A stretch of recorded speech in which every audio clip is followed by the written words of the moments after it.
জোবায়দা রহমান আমাদের বিএনপির, আমাদের দলের, আমরা বেঁচে থাকি আর না থাকি, আগামীর বাংলাদেশ উনি, এবং এটা আমরা সবাই বিশ্বাস করি। আমাদের বিশ্বাস খুব সহসায় উনি আমাদের মধ্যে ফিরে আসবেন। তারেক রহমান আমাদের এশিয়া, শুধু বাংলাদেশে না, আমরা এখন বিশ্বাস করি এশিয়া, এই মহাদেশে আগামী দিনের একটা রাইজিং রাষ্ট্রনায়ক হবে সে।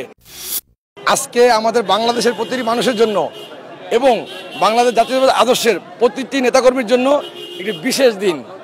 দেশনেত্রী বেগম খালেদা জিয়া দীর্ঘ 4 মাসের চিকিৎসা শেষে সুস্থ হয়ে আমাদের মাঝে লন্ডন থেকে ফিরে এসেছেন। আল্লাহর কাছে লাখো কোটি শুকরিয়া।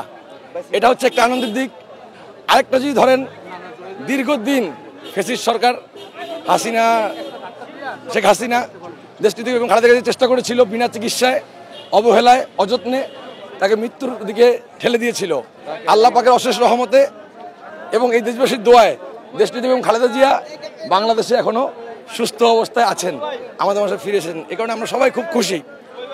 আজকে বাংলাদেশের রাজনীতি ইতিহাসে আরেকটি স্মরণীয় দিন হয়ে থাকবে, এ কারণে যে আমরা বিশেষ করে মনে করি, যারা জাতীয়তাবাদী আদর্শ, যারা সৈনিক, আমরা বিশ্বাস করি দেশটি থেকে খালেদা জিয়া, দেশনায়ক জনাব তারেক রহমান, এরপরে আমাদের ভবিষ্যৎ বাংলাদেশ বলতে আমরা যেটা বলছি সেটা হচ্ছে ডাক্তার জোবায়দা রহমান। দীর্ঘ 17 বছর প্রবাস জীবনে শেষ করে তিনি আজকে স্বদেশে প্রত্যাবর্তন করেছেন। এই কারণে বিএনপির প্রতিটি নেতাকর্মী আমরা অত্যন্ত বেশি আনন্দিত এবং উদ্বেলিত। আমরা বিশ্বাস করি জোবায়দা রহমান আমাদের বিএনপির, আমাদের দলের, আমরা বেঁচে থাকি আর না থাকি, আগামীর বাংলাদেশ উনি, এবং এটা আমরা সবাই বিশ্বাস করি। গত 17টি বছর আমরা যদি ফ্যাসিস্টের বিরুদ্ধে আন্দোলন করেছি, সংগ্রাম করেছি, যদি মূল দাবিগুলি আপনি খেয়াল করে দেখেন, আমাদের কিন্তু দাবি একটাই ছিল যে নির্দলীয় নিরপেক্ষ সরকারের অধীনে নির্বাচন। এবং এই দাবি আদায় করতে গিয়ে আমাদের অসংখ্য নেতাকর্মী ক্রসফায়ারের শিকার হয়েছে, অসংখ্য নেতাকর্মী গুম হয়েছে, অসংখ্য নেতাকর্মী হত্যা হয়েছে। আমরা লক্ষ নেতাকর্মী দীর্ঘদিন পঙ্গুত্ববরণ করেছি এবং দীর্ঘদিন কারাবরণ করেছি। শুধু দাবি কিন্তু আমাদের একটাই ছিল, এবং এই দাবির কাছে কিন্তু আমরা মাথা নত করিনি, কোনো আপোষ করি নাই। সেই দাবিটা কি ছিল? নির্দলীয় নিরপেক্ষ সরকারের অধীনে একটি সুষ্ঠু নির্বাচন।